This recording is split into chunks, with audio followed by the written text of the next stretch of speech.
भस्मासुर नाम का एक राक्षस जिसको वरदान मिला भोलेनाथ से, बड़ी अखंड तप करके, और उसने बाणासुर, रावण, भस्मासुर, ये सब किसके भगत है? शंकर भगवान के। शंकर जी को मनाते हैं। भस्मासुर जब तप करता है तो भस्मासुर से कहा भोलेनाथ ने, जो वरदान चाहिए मांग लो। 2 राक्षस की कथा सुनेंगे आज बस, और थोड़ा सा 12 ज्योतिर्लिंग बस। तो वरदान मांगो। भस्मासुर ने कहा, मुझे अमर कर दीजिए आप। भोलेनाथ कहते, तुमने जन्म लिया है? बोले हाँ, तो मरना तो पड़ेगा। तो बोले फिर एक काम करो, कोई मेरा वध ना कर पाए, कोई मेरे सामने ना आ पाए, इसके लिए जिसके सिर पर मैं हाथ रख दूं वो वहीं भस्म हो जाए, भस्म कर दो उसको आप। शंकर जी कहते, इसमें क्या बड़ी बात है, तथास्तु, मांग लो जो चाहिए। ठीक है, चला गया भस्मासुर वरदान लेके।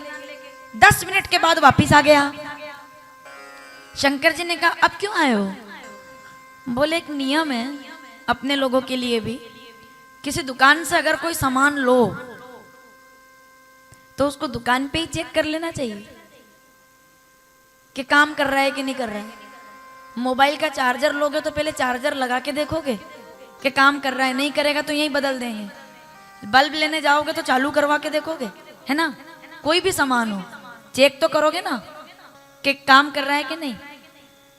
तो शंकर जी कहते हैं मतलब? बोले मैंने वरदान आपसे लिया है तो चेक भी यही करूंगा मैं कि वरदान काम का है कि नहीं। तो बोले चेक किस पे करोगे? बोले जिसने दिया है उन पे ही करूंगा, इधर आओ जरा। उन्होंने कहा मेरा क्या काम? बोले मैं आपको भस्म करके देखता हूँ कि आप भस्म होते हैं कि नहीं।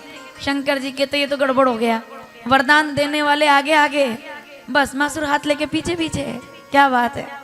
दौड़े दौड़े आए और नारायण भगवान का ध्यान कर लिया, हे नारायण बचाओ, हे नारायण बचाओ। नारायण मोहिनी रूप में प्रकट हो गए। भस्मासुर ने जैसे कन्या को देखा, उन्होंने कहा चलो शंकर जी को बाद में देखेंगे, पहले इनसे बात कर लो। तो कहाँ से आई देवी जी आप? तो पूछ लिया पहले। अब देवी जी तो विश्व मोहिनी, साक्षात भगवान मोहिनी अवतार। उन्होंने कहा मैं भ्रमण कर रही हूँ और योग्य वर की तलाश में हूँ। बोले तो फिर मैं भस्मासुर हूँ, अमर हूँ, मुझसे विवाह कर लो। बोले एक शर्त है। बोले क्या? मुझे नृत्य का बहुत शौक है, नाचने का। वर वही होगा जो ढंग से नाच सकता हो। बोले क्या बात है, और दुनिया में ऐसा कौन है जिसको मोहिनी ने ना नचाया हो? दुनिया में ऐसा कौन है जिसको मोहिनी ने ना नचाया हो? पूरी दुनिया को मोहिनी माया नचा तो रही है सबको। जो नाच ले वो माया में वो व्यर्थ, और जो मायापति के चरण पकड़ ले उसका जीवन सार्थक हो जाता है, उसे नाचना नहीं पड़ता। तो आइए देखते हैं, मैं नाचने के लिए तैयार हूँ। बोले क्लास मैं दूंगी, कैसे नाचना है? ठीक है। तो मोहिनी भगवान ऐसे ऐसे करते हैं, भस्मासुर भी ऐसे ऐसे कर रहा है। मोहिनी भगवान ऐसे ऐसे कर रहे हैं, भस्मासुर भी ऐसे ऐसे कर रहा। मोहिनी भगवान ऐसे ऐसे कर रहे हैं, भस्मासुर भी ऐसे ऐसे कर रहा। मोहिनी भगवान ने ऐसे किया, भस्मासुर ने ऐसे किया, मोहिनी भगवान ने ऐसे किया। लगाओ ठुमका। भस्मासुर ने ऐसे किया, ऐसे क्या किया? जैसे ऐसे किया और स्वाहा। बोलिए शंकर भगवान की। ये तो केवल मैं आपको कहानी सुनाई हूं आज, कथा। सार तो इसका आगे सुनेंगे। इंसान को भस्म करने वाली उसकी खुद की प्रवृत्ति होती है। कोई आपका बाल विवाह का नहीं कर सकता है। आपसे बड़ा आपका कोई दोस्त नहीं है और आपसे बड़ा आपका कोई दुश्मन नहीं है, ये याद रखिएगा। कोई भस्म नहीं करता है किसी को। क्या बात है। खाली ऊपर ऊपर से कथा मत सुनना, हमेशा कथा का डिटेल देखो आपकी क्या कथा है।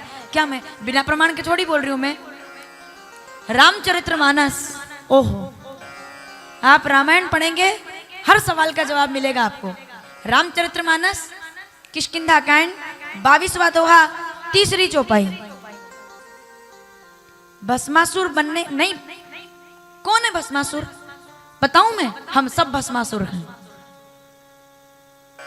ढंग से समझना, सब भस्मासुर हैं हम। क्यों? जिस किसी एक गलती से हम अपना जीवन खराब कर लें तो हमसे बड़ा कोई भस्मासुर नहीं है। अगर भस्मासुर बनने से बचना है तो एक ही तरीका है, अपने द्वारा कभी कोई अपराध नहीं होना चाहिए ऐसा जिससे हम स्वयं भस्म हो जाएं। अगर स्वयं गलती करेंगे, पाप करेंगे तो भस्मासुर हो जाएंगे। और अगर अपराध जीवन में नहीं हुए और ईश्वर के पैर पकड़ लिए तो याद रखिएगा वही भोलेनाथ कल्याण करने वाले भी हैं। अपने भस्मासुर स्वयं ना बने। अब आप कहोगे कि कैसे? कर्म से ही तो दुनिया चलती है, सब कर्म से ही तो सब चलता है। सोई पावन सोई सुभग शरीरा, जो तन पाई भजई रघुवीरा, सोई गुणज्ञ सोई बड़ भागी। किष्किंधा कांड। जे रघुवीर चरण अनुरागी। कौन बचेगा? जो राम जी के चरण में चला जाएगा।